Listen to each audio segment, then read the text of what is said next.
जजीरे अरब में जंगी बहरी जहाजों का मेला सज गया। जंगी मशकों के आगाज पर कौमी तराना बजाया गया।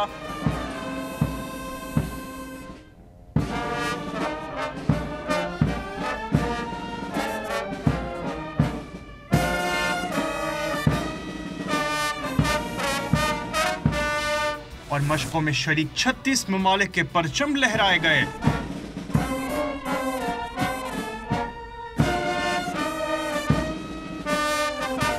बहरिया के जवानों में रिवायती जोश जज्बा भी देखने में आया। इस मौके पर commander Pakistan fleet vice admiral Arifullah Hussaini ने मशकों में शरीक ममालिक के अफसरों और जवानों से खिताब किया। उन्होंने कहा कि अमन का इन्हिसार इलाकाई सालमियत और अमन में है और सिक्योरिटी के बगैर आलमी अमन मुमकिन नहीं।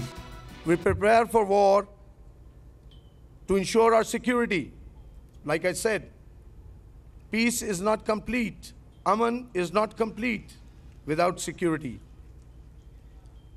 So our concept of making arms and preparing for war is peace and not actually war. अमन 2017 मशकों में रूस, चीन, अमेरिका, बरतानिया, तुर्की, श्रीलंका समेत 36 ममालिक की बहरिया के जवान और जंगी जहाज हिस्सा ले रहे हैं। जापान के 2 P-3C ओरियन तैयारे भी मशकों में शामिल हैं। ये मशकें 14 फरवरी तक जारी रहेंगी।